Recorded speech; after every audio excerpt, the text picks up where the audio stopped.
masifika kule yendawo sikhanyisile njeno ezamafutha bomrapanama bunyana tipitoes enenenganduki. Yo, ladies, bafowethu, welcome to another episode of KAS'LAM TV, and I've got a returning guest la. Nice to see you. So much has changed since the last time we had you at KAS'LAM TV. I mean, back then you had just dropped the Choose Back. Mind you, I mean, you've dominated airwaves, you've won awards, you've dominating internationally. So, like, so much has changed, Espali. You've acquired so much greatness that only legends, Mzansi, have acquired, and it's only just been a couple of years. But like, what comes with, like, what changes come with so much which you have achieved? In terms of like how people treat me, yeah, it's just a little more respect. Yeah, a little more respect. Yeah, that's it, really. Yeah. Yeah. In terms of your personal life, in terms of your profession as well, like, isn't it right now? It's just now obviously I have a lot more to do, so I have to be a bit wiser with my time. Yeah. And I have to move a little different, obviously, now, because it's not like back then where I could just go anywhere. Yeah, but anything else other than that, nothing's changed really. I'm still the same person, still walk the same, still with the same people, same friends. Yeah. And speaking of a change, I mean, you've made one change now this year, like, you were with Mobile Noise, now you moved to Universal Music, like, was that a forced change due to the downfall of Mobile Noise, or was it a strategic move from your side?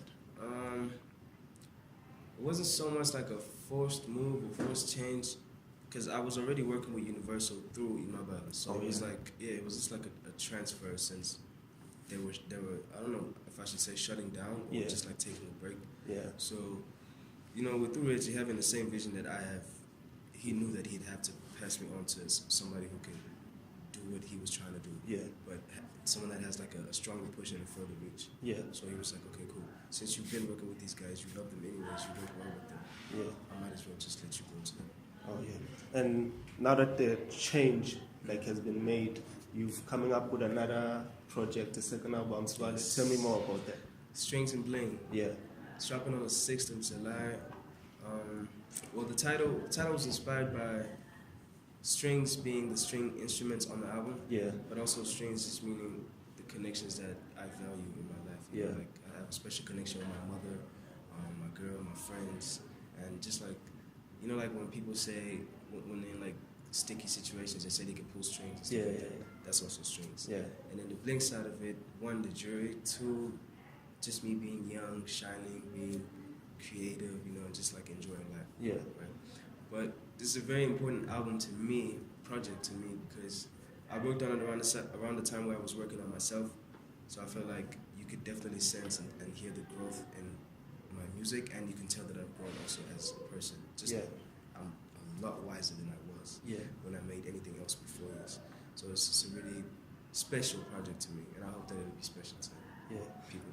I mean, you just spoke of being young and successful, but like, what are the challenges that come with being successful at a very young age? Snakes. That's the only thing. Just and people expecting handouts. Yeah, but those are only two things, man. Oh, okay. And going back to the album, like, started through the whole journey, like, who did you work with in terms of production and features? Production, this time around, I worked with a lot of international acts. Yeah. Cats some from Canada, some from the States. But it's just these guys that basically sell their beats online, so we communicated through the internet or whatever. But I also have Gemini on there, I have Gobbler on there, and I did some production too. And then in terms of features, it's A$AP Ferg, Kind Cruz, Rolene, and Dr. Smile. Yeah. It's pretty interesting. Yeah.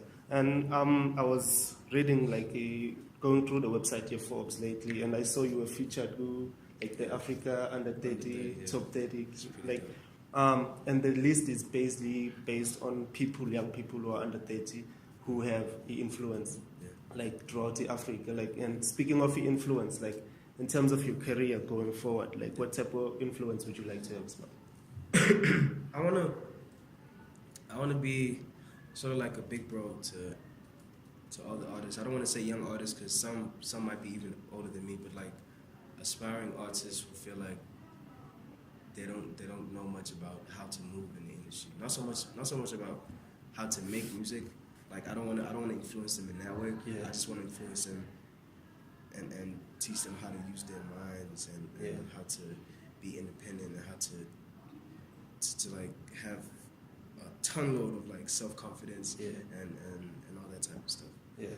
I'm really big on that. Like I didn't just start, but right now I've been like reading a lot about the power of the mind, the power of the universe, and all that type of stuff. Yeah. And it's been working great for me, so I'm just trying to share that to like everyone else that I feel like needs it. Yeah.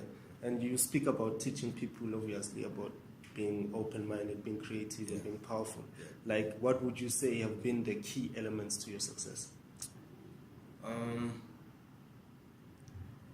Okay, not being afraid to be creative, even when people don't get it. Yeah. Being very confident. Yeah. And giving myself the push to do my own research and go out there and learn more, and not just wait for information to come to me, but go out there and chase it. Yeah. I never lose a spot. Now, last part of the interview, like I'd like to ask you 5 random questions here.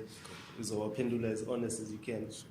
First things first, like as soon as you get out the bed, like what's your daily routine? Play some music. Yeah. If I'm in the mood, do some push-ups. Yeah. And then go downstairs and eat. Yeah. And Motola, like that notification that more money is in the bank, like what do you usually spend your money on? The first thing. I don't. As soon as I get a notification, because it always comes to my current account. Yeah. I just leave a little bit in my current account and I move the bulk to my either the 7-day deposit or the fixed deposit or something like that. Yeah. Just move it to the fixed. All right, cool. And are you watching the World Cup? I'm following it. I'm not watching. Yeah. Okay. Which team are you rooting for right now? Talking about the game that's playing tonight, or no, just who do you want to see like outshine everybody with the World Cup? Well, every time I play FIFA, I always use Spain when I'm using international teams, so I'd like Spain to take it. Yeah. Okay. I hope Belgium takes it, guys. Now, in terms of music influence, like who has been your favorite artist of all time? So? It has to be between Wayne and Young Thug. Wayne and Young Thug. Yeah. Okay. Okay, cool. And lastly, like if you were given the opportunity like to work with anybody, like for a collab album, like who would you work with? Adele. Yeah. That's I wouldn't have guessed that. So Nobody. Definitely Adele. Yeah. Okay, and Fred, thank you like for joining us like KAS'LAM TV. I mean, wish you all the best with the Strings and Bling, and if it's anything like better or better, then I know it's gonna be fire as well. Yes. Anything you want to get out there? Yes, the Ivy Sun tour kicks off again on the 28th of July. We're starting in Kenya. This time we're going all across Africa. Not only just major cities, we're doing all the smaller cities, you know, the township, the corners, every corner. King and Jungle out on iTunes. Yeah. Oh, I'm gonna look shield. Jungle and King music videos coming very soon, very, very soon. Yeah. I'm gonna look shield.